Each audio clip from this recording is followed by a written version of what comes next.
There's really clear mechanisms that we've been using in a variety of different ways in our field that when you couple them together, create profound change in session and also out of session. But one of the things that our brain has built into it and our entire nervous system is mindful touch.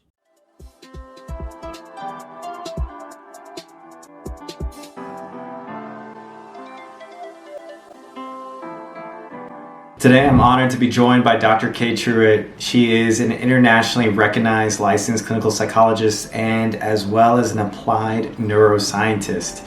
Not only is she the author of best-selling books that talk about neuroscience and actionable steps for everyday life, but her work also centers around empowering people with tools that are rooted in the latest brain science. Today we're going to explore and unpack how the brain heals from trauma, what resilience really means from a neuroscience perspective, and practical tools that anyone can use to navigate stress, grief, as well as emotional challenges. I am super excited to dive into this topic today with Dr. Truitt.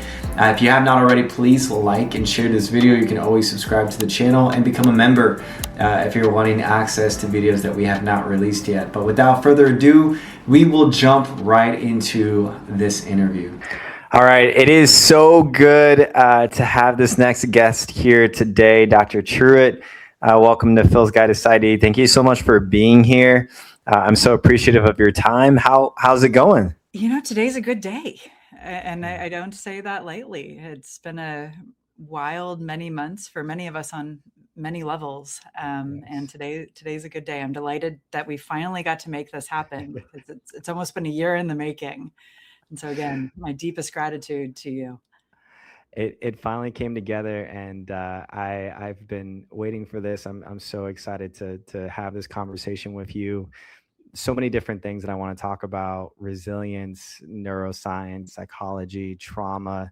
But I want to get to know you first in terms of your kind of like why story, because just from your social media, just from all of the things that you post, your books, I can definitely tell that you care. You care so deeply about people and the work that you do.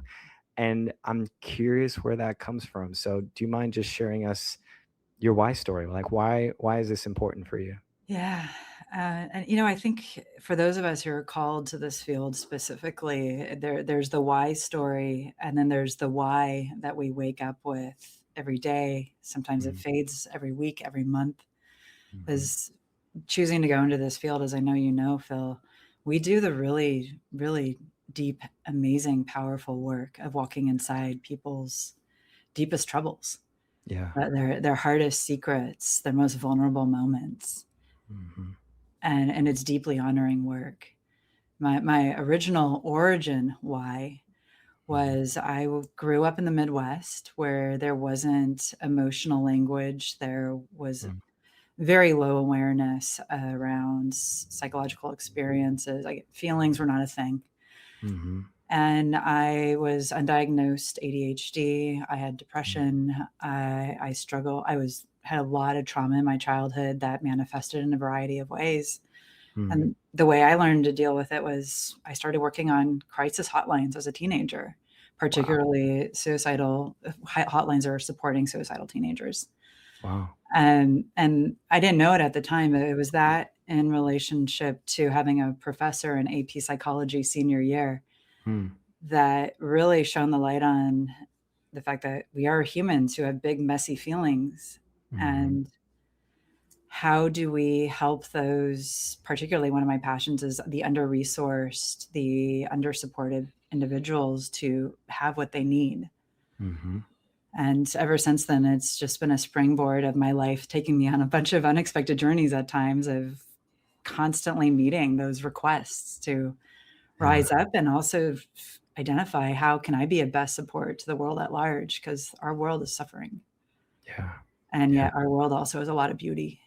And that's the way through, is to find the beauty within the suffering. And that's not something we're born with. You know, there's so many intersections that you talk about, the intersection of your story with trauma, with suffering, but still being able to go through and see the beauty even in the midst of suffering. it does remind me of resilience. In terms of that word for you, what does that word mean specifically for you, the word of resilience? Yeah, it's such a messy word these days. Do you agree? Does it feel Oh messy? yeah, I've seen that. Yeah, absolutely. Yeah. Um, I mean, it's at a neurobio, I know we'll be talking about a lot about neuroscience and stuff. That's part of my bag. But technically, resilience is a skill. It's not something that we're born into the world with. Yeah. And when I think about resilience, I really envision it in a slightly more narrative hero's journey, almost spiritual sense of the phoenix process. Mm. Of Mm-hmm. the story of the phoenix is that the phoenix flies into the flames to burn up, knowing it's going to be agonizing and that it's going to die. And yet it does it anyway, because it also knows that it will rise on the other side wiser and stronger than ever before. Right.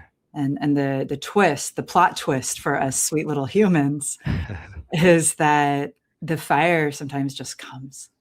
And that's trauma.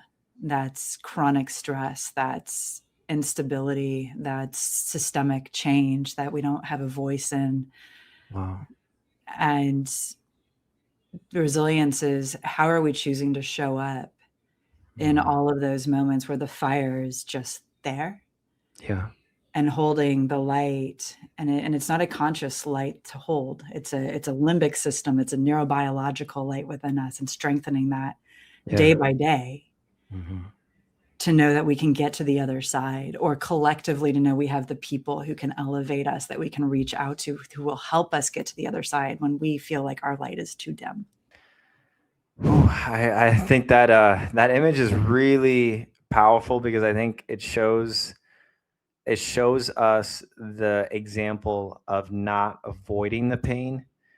Like when I think about that bird, the phoenix flying into the heart of the sun, there's already a light that emits from the bird, and it's going directly into that agony.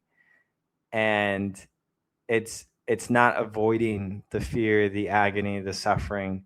It's choosing not to avoid that. And I feel like it's really confronting that head on.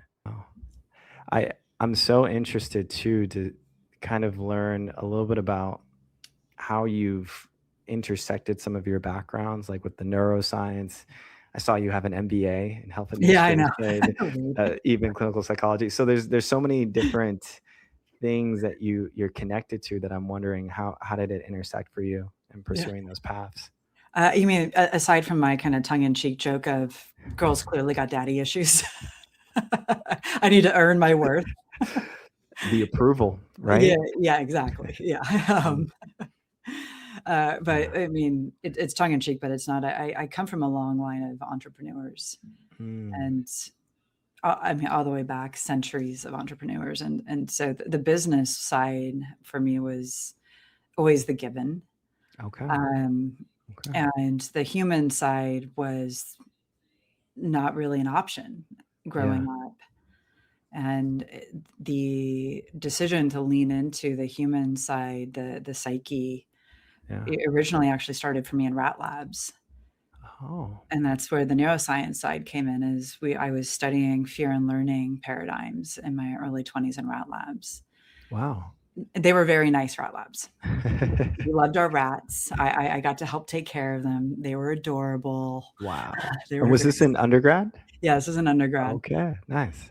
And but I realized something, taking care of these little rats, and we always had pets, adopted huge swaths of animals growing up in the Midwest. It was just kind of what we did. But raising the rats and doing these experiments where basically we would give a rat a little too much sugar water, and that would have a tummy ache, and then we would see how long it would take for the rat to go back to the sugar water.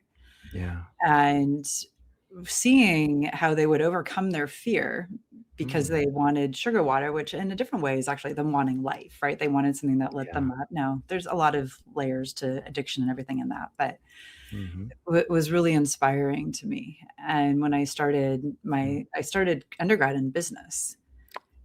And originally I was like, I'm going to go be a lawyer. And then my tongue-in-cheek side job was I wanted to write romance novels. Nice. Weird, I know. Two worlds. Yeah. But I started to see like this common humanity in the rats and their determination. And then also we would breed the rats and, raising them and seeing how the moms cared for their pups and all of it. I was just like, this is actually really this lovely dynamic in this microcosm. Yeah. And so eventually I signed up to do psychology, and it was after I had a pretty terrible therapeutic experience myself. So I really got into psychology specifically out of spite. Oh, wow. And a desire to make it better. But I took my neuroscience and my business background and I was like, how does it get better? I didn't know anything at the time. Yeah. I was a little rat putt myself in the field of psychology with the arrogance of a 21-year-old, as we do. I was like, let's see what we can do differently. And now here we are 25 years later. Wow. Yeah, I don't have a linear path myself. I was actually, I've mentioned this a lot before in my podcast and channel. I was pursuing, pre-dentistry, wanted to become a dentist. I was very much in that pre-medical world, and to pivot towards psychology was difficult. It was a shift for me specifically in that I was good at the cerebral understanding of the body, the science, physiology, but then psychology and connection to another human being, and being able to take that science but specifically apply it to such an interpersonal perspective was different for me, but it's so needed. But I love when clinicians are coming from different types of backgrounds and perspectives, because I think then ultimately it adds on another layer of really good quality work in that we can all kind of see things a little bit differently. The field of, and I know you've shared with me a lot of your audiences, kind of clinicians and people who are exploring moving into this field. Yeah. There's a really incredible tipping point that is happening now of no longer the models, the theories fighting, but the integration and the reality of the deep complexity of humanity. Yes. And the leaders in the field many of whom are my really dear friends, are really, really focusing on protecting that. Yes. And so when we come at it from, you and I are kindred spirits who came at this from this medical model, this deep science side. Yeah. And that has been really powerfully missing in a harmful way. Mm-hmm. Because there's a connecting line for all of us, which is we've all got a ball of goo up here that's wily. I mean, if we go back to Looney Tunes, Wile E. Coyote, remember Wile E. Coyote? Yes. Super genius? Oh, yeah. That's the ball of goo. Yes. It's so true. And we've all got the Roadrunner, and we've all got the Coyote, and who we think is in charge isn't really the one in charge. Right. And that's the opportunity.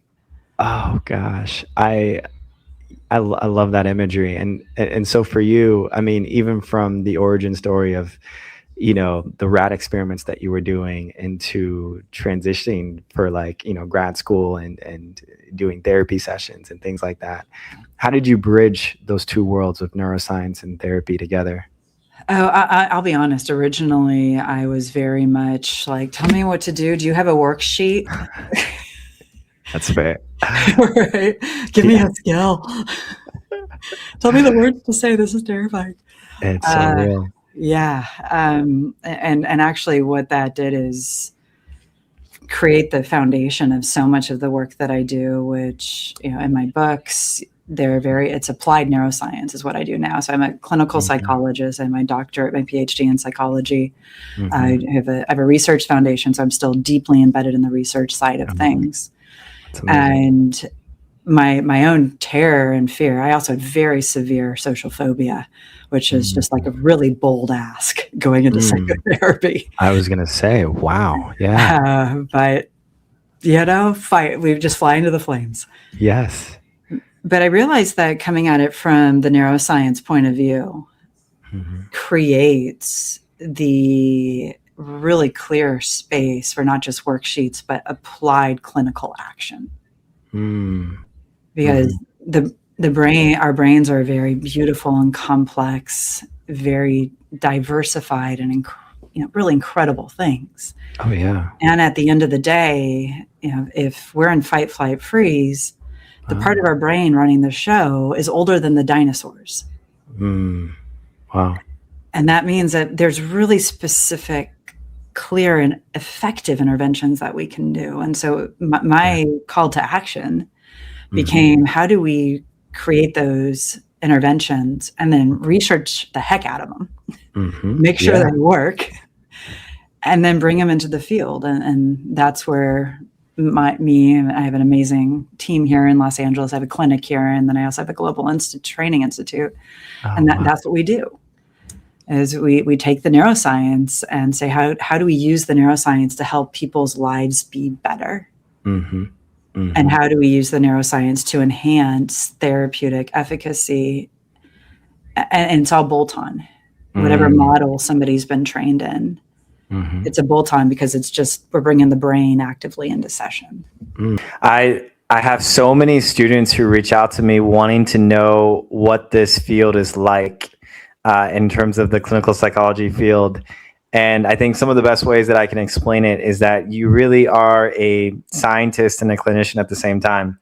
You're a scientist in that you're taking all of these like large bodies of literature and you're figuring out what the research has to say about all of these mental health conditions, and you're pulling from that data and you're putting it in distinct, concise ways, and then giving that to clinicians to be able to use with their patients and their clients. And it's amazing that you are on that side of some really just frontier work in terms of the amazing research work that you're doing. So I'm curious, when you talk about your research and what you've done, what has been some of the biggest insights that you've been able to pull from the data? I think there's two that jump out at me as being the simplest, where it's just like, duh. But also just the most startling, especially as and when I say research, we're legitimate databases. Yes. ANOVAs, hierarchical linear modeling, like we're doing the stuff. Oh yeah. And by we, I mean my research fellows. Yeah. I used to do it. My brain, especially post car accident, I am not as great as I used to be with the data. But our brain has, however you explore, think about evolution, Mother Nature, whatever it is, our brain has these built-in mechanisms that are designed to downregulate the threat state very, very quickly. And we know, like, there's the trauma shake where you can kind of shake out and let the nervous system let things go. Yeah. But there's really clear mechanisms that we've been using in a variety of different ways in our field that, when you couple them together, create profound change in session and also out of session. And the first one is something that has been so divorced from the field of mental health. And we have Freud to thank for that. He did a lot of good, but he's a complex figure. Yeah. He made some choices. Yeah. There's a reason why in psychologists' offices we have specific pamphlets. Yes. Thank you, Freud. But a primary one, I know I can be tongue in cheek with you, but one of the things that our brain has built into it and our entire nervous system is mindful touch. Oh, yeah. And if we go back to AP Psych or Psychology 101 in undergrad, and we think about the studying about the Romanian orphanages and the children who had basic needs met but no touch and no affection. Yeah. Or the monkey studies where the poor monkeys were given an option of a cloth monkey versus the metal monkey, but the metal monkey had food. Yeah. The babies would hang out with the cloth monkey. Yeah. The monkey covered in cloth, fake. They're all, in case anybody hasn't read these studies, they're fascinating studies. Wow. And then only go to the metal fake monkey for food, the little baby monkeys. Wow. Huh. That's because we have requirements in our system as humans for touch. And we actually have specific fibers called C-tactile fibers that when they're engaged in a slow rhythmic manner, not even by another person, self-applied, release oxytocin, serotonin, and GABA. Wow. Which are all very, very critical healing neuromodulators, neurochemicals. Yeah. And a lot of the things that are in the drugs that people take to feel better, called psychopharmaceuticals. Now, I'm not saying don't take those medications, but wow, we have this built into our system. Wow. And then cognitive distractions, a set shift into a brain game. Sure. And the coupling of those two things together, and very specific, and I'm not going to get exceptionally geeky with y'all, but I won't. But the coupling of how very specific mechanisms work together when we combine those things in a repeated pattern with intention and mild exposure within a 20 to 40-minute period, single session of individual therapy, we're seeing the same outcomes that we see in EMDR or brain spotting. Wow.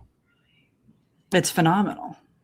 And it's just coming back to basics of if our amygdala, our fear brain, is fired up, she doesn't want to stay on fire. Yeah. And we can soothe the system. Wow. There's a lot that I'm thinking of. I mean, I'm thinking of, first of all, self-soothing is powerful, right? Because from that context, you can soothe yourself. You don't necessarily need some type of external, whether it's a drug, whether it's another person, even though those things can be helpful. But the power and the autonomy to be able to self-regulate yourself, I think, is huge. Massive. And then the other thing too is that I was thinking about, I forget their name, but for self-compassion, different interventions. Yes. I believe there's a meditation where, it's you're putting your hand on your heart. And you're giving yourself that permission to kind of forgive yourself and give yourself that compassion. Really beautiful. I'm just kind of seeing all of maybe the different connections that are there in terms of that. Yeah. And the agency piece.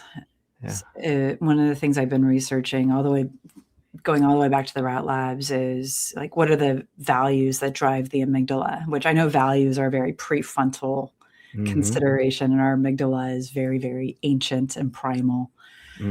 But what are the core considerations that our brain says, these are the things I need for survival? And what we've been seeing fall out in our research is 3 critical ones, which are, am I safe? Which is a given. Am I safe?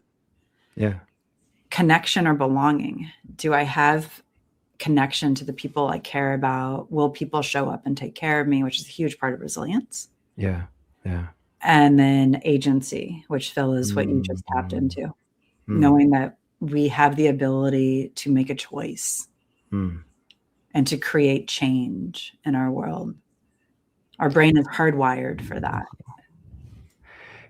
This is huge when we know that there's threats everywhere, or at least the threats that the brain interprets. I think of people who, even if it's speaking in front of people, going world's on a stage. Greatest fear. World's greatest fear. Number one, scientifically proven. Yeah. Yes.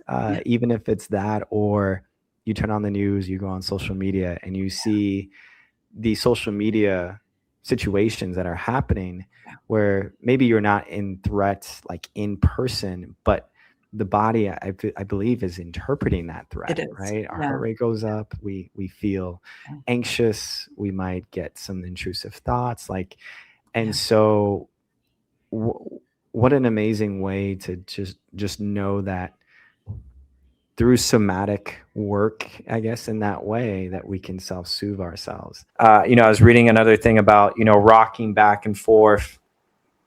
Yes, that's obviously super helpful for the cerebellum. And, I don't know if this is true, but in a sense, connecting the, when you rock back and forth, you're connecting the right and left hemispheres of your brain, right? And it mimics some form of EMDR work when it comes to the right-left movement of the eyes. Somebody's an early career psychologist, and there's some really tough information that's pulling on some countertransference, right? Because we're human. Yeah. And what a really lovely, just little tender hack that you can do for self-care. Just pushing Oh, your feet into the ground. That's regulating. it's regulating. Wow. That's regulating. Oh my goodness. I mean, yeah, there's just so many different things. In mindfulness training, we're taught to just become aware, Mhm. right? I don't even Easier know. said than done, though. Right. So much easier said than done, right? Because I may not even know that I'm in a state of threat. No, I and see that's something on the normal. news, right? Yeah. Yeah, And yeah. so first the awareness, and then also the knowledge that trauma doesn't just live in the brain, it also lives in the body. Yes. So then Yeah. you have to engage both the mind and the body Mhm. together. Yeah, and that's where the brain games. So, the 5, 4, 3, 2, 1 sensory exercise Mm, is such a beautiful representation of this. 5 things you see, mhm. 4 things you hear, 3 things you can touch or smell, whatever feels comfortable for your system. Yeah. Plus, mindful touch Mm. is a bottom up and top down regulation tool. Ah. And one of the other, so I'm going to give you 3 things that I've learned from science and my own investigations, and also from Oh, literature in general. please. The third one that this came out in my original thesis in my first master's degree, Yeah. was that the amygdala responds to direct threats within 75 milliseconds. Mm. Our prefrontal cortex doesn't come online until 300 milliseconds. Our thinking brain Huh. is basically how long, if I were to ask you to blink your eyes one time, Yeah. for you to execute the eye blink, that's how long it took for your thinking brain to process the information and to blink. Wow. The amygdala is 4 times faster than that. Wow. Oh, wow. And so, I mean, that information in and of itself is one of the most vital pieces of information I want to put into the world, because when I call her Amy the amygdala, when Amy takes Oh, hold that's of the good. situation and Yeah. starts driving our neurological experience of the world, Yeah. our thinking brain can have a lot of shoulda, coulda, wouldas, a lot of I know better. What am I doing? Where are my Mm. tools? Why can I not ground? Yeah. But our thinking brain's not invited. No. It's not even a backseat driver. It's in the trunk. Wow. Our Wow. amygdala is the one that's reacting and doing whatever is the easiest pattern of response that the amygdala has learned to keep us safe. Wow. And I think that gets you out of your own head, right? I think in so many ways it probably puts you back in the driver's seat when you feel like, okay, I have my hands on the steering wheel. I have some form of control. I know that there's other passengers in the seat and in the back seat and in the passenger seat. It's my amygdala, my prefrontal cortex. It's all of these thoughts, all of these emotions. They're sending me all of this information, but I'm in control. I'm in the driver's seat. And I feel like when we give ourselves the ability to acknowledge and recognize what's happening, maybe then we can start to slowly, hopefully slow things down and start to process things as they happen. One of the things that I was thinking about is if we were to take this path and journey from like trauma to transformation. I know in your own life, you've talked about your childhood, you've talked about some of the things that you've gone through. I'm curious for you, like, I feel like there's sort of this maybe parallel dynamic where we go through our own sufferings as people. We have emotions and feelings. And so, we go through this as people. And then on top of that, we sit in the room with other people who might be suffering. Do you mind telling me a little bit about your journey of trauma to transformation and how those things have paralleled for you? I'm literally going to be leaving here and going to my therapist. So Mm, I mm, think there's something really powerful about the permission giving for therapists to be in therapy, mm. Yeah, because we are the both and. yeah. Um, I think I'll give an example. So I believe I know you're familiar with my memoir, Keep Breathing. Mm-hmm. And I talk a lot in the memoir about a number of different traumas that I went through. I use my case study to illuminate the neurobiology of what's happening, because that's the gift, I guess, and also the heartbreak of Mm, knowing what's happening while the brain is still taking over. mm, And there came a point in my professional career where I knew everything that I needed to be doing as a human. I had just been traumatically widowed. I was the one who found my partner a week before our wedding. Oh, And I couldn't save his life. That I gave him CPR, and it was not effective. wow.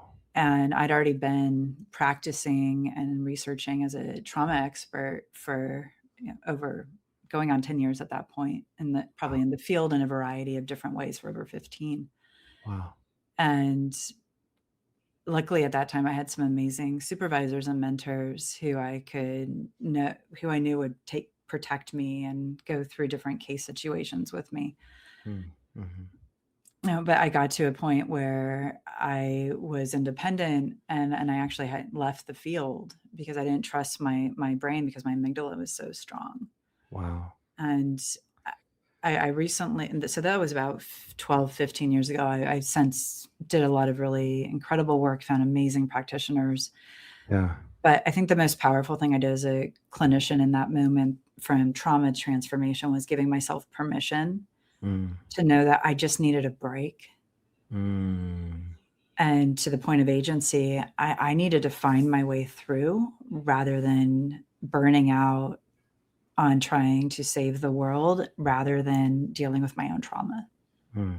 I was something we've been researching in my clinic here is clinician bypass. Oh, wow. And it runs alongside survivor bypass, which is another thing we're researching. But it's like where we just choose to set aside the actual pain to power through to the rise upside, but we forget about, we have to fly into the flames. We have to burn, and we have to learn from that. Wow. And that's been the most humbling part of the work for me personally. As you know, I was hit by a drunk driver almost a year ago. Wow. And we found out it wasn't traumatic at the time. I thought she was just, excuse my language, I thought she was just some dumb kid texting and driving. Yeah. But it turned out she had already had 5 DUIs, and she was on record in court, and also very aggressively in social media, talking about how the way she endeavors to complete the act of suicide is vehicular manslaughter. Oh, wow. And when I found that out, that was when the trauma hit, because I lost my faith in, I didn't lose my faith, but it's like everything I dedicated my life to was just in humanity. Wow. Yeah. It's like, this is what I've literally committed my life to, is helping these individuals in this much pain. Wow. And here I was sitting with a broken neck and a crushed spine and brain damage. And I still have a lot of stuff that I'm navigating healing wise. Yeah. It's like, what's the transformation in that? And what the transformation for me became is, this was one person that the system failed in such incredibly awful ways. Wow. She was failed. And that was why I was the victim.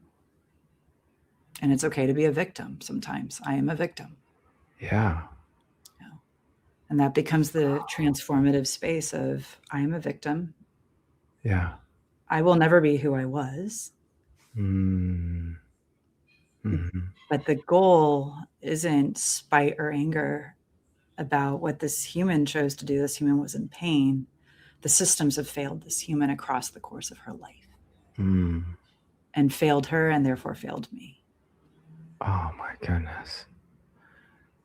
There's two words that I keep thinking of as you're talking about your story. One word is the theme of acceptance, and also the theme of grief. And I want to thank you so much for sharing what you've shared and what you've gone through. I can only imagine those traumatic patterns as they start to kind of pick up with different triggers that have occurred in your life. And yeah, the old ones. Right. Yeah. And, what you mentioned about seeing humanity from a little bit of the dark side, and then also the grief, right? The grief of recovery, of changing physically, of healing.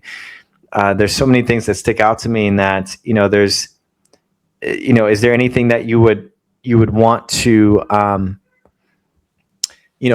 feel like grief isn't just for loss of life. It's for like just change in general. We're like constantly grieving the way that things used to be. And, for you, I'm wondering, to see where you are at this point in time, is there anything that you would tell your younger self in terms of right now? Like you mentioned, we have to go through the fire. We have to go through the suffering in order to get to that point. I know. Yeah. Like my younger high school self, definitely. She would have been a way cooler chick. But that wasn't in the cards. Right. No, I was home playing my mud. Oh my goodness. Right. But my younger self, at 29, even my younger self a year ago, honestly, that's where the bypass thing came up, was to really, really, and this is a part of the journey I'm still on. And you could ask any one of my team members and they would all say the same thing, like, Kate, you're still on disability. You need to take the time. And I'm like, yeah, but because that is my bypass. My bypass is the passion, which is also finding the balance. But the thing I would tell the me post 18 years old is really honor the journey. Know that, and that old friend, this too shall pass. But when you're in this too, really be present with it, even when it's painful. And speaking as somebody who had a broken neck, I know pain. I know, I could, if I had moved too quickly at some point, I could have been brain dead for 3 months. Like I know the reality of what that looks and feels like. Wow. But to have the mindfulness to say, this is a part of this life. I am not this part of this life. And it's okay that this is a part of this life. And how can I be gentle? Because this too shall pass, and I must be gentle with this version of me right now. And so it's the word that consistently flows through the halls of my team, our clients, all of my work is just be gentle. Yes. Because especially, I see you talking about this, and I can see the transformation, and you're talking about the things that you've learned. And I wish sometimes we could tell our younger selves the things that we've learned in the future, and then just kind of apply them now. Right. And so that we can just instantly know what those things are. But like you mentioned, we're going through the fire, we're going through the suffering, but in order to get to that point where we're more wise and knowledgeable, we actually have to literally go through that point and that suffering. Yeah. And just to prove how much this is still an ongoing practice for me, while I was doing daily hyperbaric oxygen chamber therapy for 6 months, what did I do? I dictated a book. Like this is a huge part of my ongoing journey. Yes. And we know you mentioned grief, and grief is one of my areas of specialization. A huge part of grief, and grief is not just death loss, as we know. Grief is anytime there is trauma, there is grief. Anytime change has grief. Yeah. And a huge part for me is the meaning making.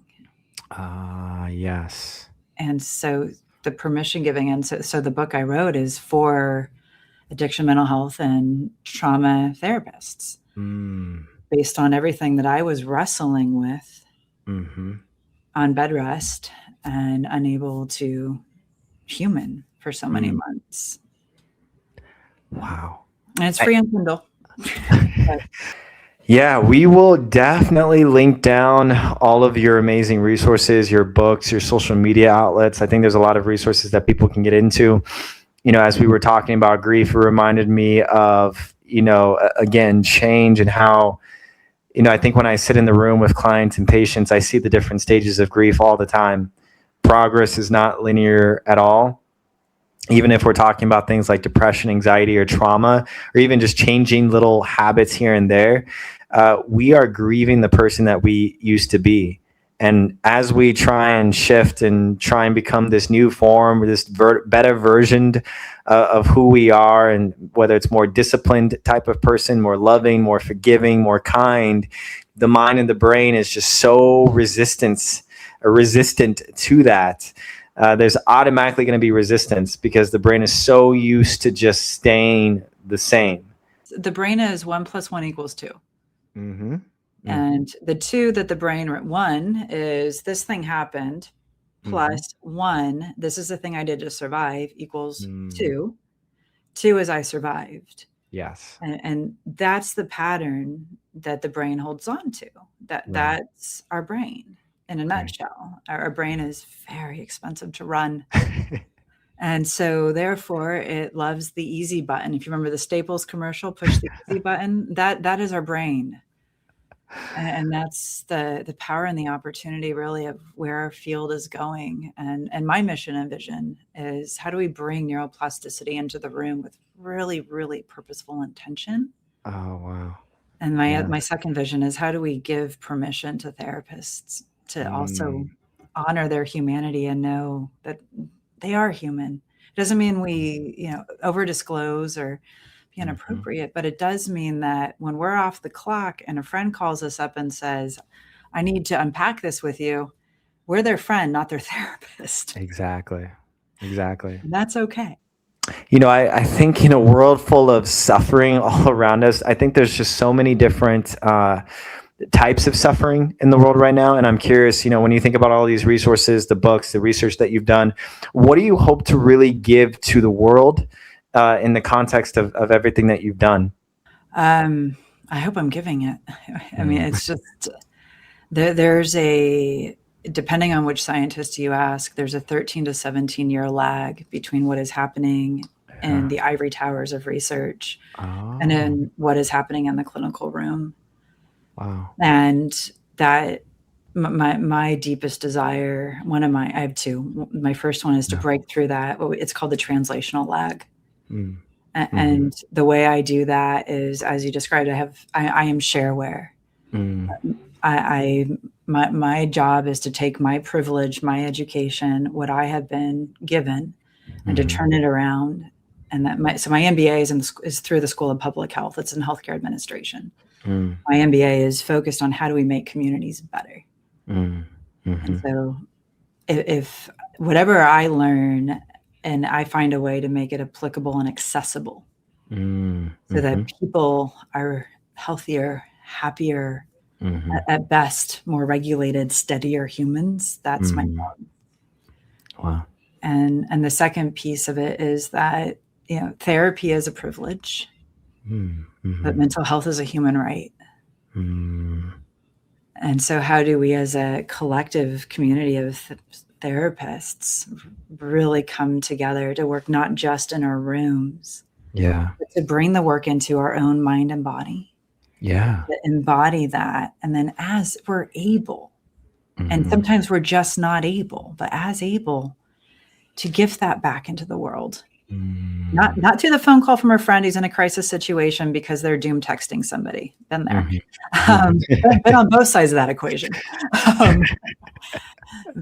But because we're well resourced and we can show up to help something in some way. Ooh, Dr. Truitt, I think, in a world of misinformation and, people who have not done the quality research work themselves, who are not expert themselves, I think we need way more people like you. And I think your voice needs to be amplified, because in a world of misinformation, I think, unfortunately, people misconstrue different levels of research. People who think they know what they're doing are not really sure what they're doing or what they're saying. And I think absolutely, it's a public health human right issue in that we need to share this information. And so I think you're contributing into that so wonderfully, you and your team. Thank you for, you are contributing as well. We do this together. A group of phoenixes flying together. Do you know what they're called? What do they call? An odyssey. Oh, wow. Yeah, isn't that cool? Oh, that's really cool. Yeah. I had no It's idea. build that we have the ability, especially in the field of mental health, we have the ability to Oh build a my, new odyssey now, yes. and we do it together. Nobody does it in isolation. Oh my gosh. Dr. Truitt, after I have maybe a few more questions for you, but Yeah. is there something that we haven't talked about that we should talk about in terms of just your work and the value that you've brought? I think we're kind of covering it all. Yeah, yeah. Oh, I mean, I always want to just throw something out there to what you were just sharing about the social media side is, I absolutely. do have a YouTube channel. Mhm. It is NIH World Health Mm, approved, mm. which means that the powers that scientifically sign off are like, this is a legit provider, and Yes. there's a lot of vulnerable information that not vulnerable. There's a lot of information that's put into the world that for those of us when we're in deep pain, and I know deep pain myself, Mm, we will reach for and we will hold on to. And it's just really, especially now more than ever for us, important for us to be mindful of who are we leaning into for our sources. mhm. It Yeah, matters. It really does matter. absolutely. Yeah, I appreciate so much the partnership, the collaboration, and being able to connect with you as a clinician and researcher yourself. I think one of the things that we kind of highlighted earlier, uh, so many opportunities for burnout, Yeah. so many opportunities to give of ourselves from an empty cup. Mhm. How do we take care of ourselves? How do we help ourselves to be able to sustain the work that we're doing? And, Mhm. for you, Dr. Truitt, I ask this to all of my guests, but what is that one thing that you do for yourself? It could be your body, your mind, your spirit. What kind of keeps you going and fills up your cup? Yeah. Can I give two? Yes, of course, of course. No, just Um, yeah, just one. The first one is something that we and it's harsh sounding. I come from a military family, just to give it some context, but it's militant oh, self-care. oh, So in all of my organizations, like all of us have a commitment to one another to one part of militant self-care, and mine is mm. walking. And Ah, not just because my spine was crushed and so I have to, but it's if I yes. get outside and I walk, it's like we're talking Mhm, about the motion, it's the thoughts. I put mhm, on really good music. mhm, mhm, That is the one critical thing. mm. And the thing that I have built into my life with deep intention is giving myself permission to ask for help. And Oh, that's been a lifelong journey. wow. And now in my later 40s, and that has been something that to this day is really hard for me to do. Yeah, And it's critical to my well-being and literally my survival. yeah. I I can relate to for me, I'm just naturally just very independent, and life has that weird way of thrusting us into a form of having to depend, Uh-huh. whether we like it or not. Yeah. And I appreciate the value and the lesson of that. Like this is ongoing. It's not like you've arrived. It's It ongoing is. and growing through. Yeah. So I want to thank you so much, Dr. Truitt, for being here. This was incredible. I really appreciate your expertise, your research, and how you've shown up in this space. And I think when we think about trauma, you have such a you've shared vulnerably about your story in light of the ways that you still continue to show up for people and the research and patients and clients. And I think as a clinician myself, I did research work in grad school, and like I'm always trying to find that balance. And so I appreciate you modeling that for us as clinicians and researchers, because we go through hard things and we can still, even despite going through hard things, we can still show up for each other. We can still be there for our loved ones and for our community. And so, yeah, just thank you so much. I'm glad we were able to make this happen. I'm so glad we finally made this happen. Yes. Thank you. Thank you.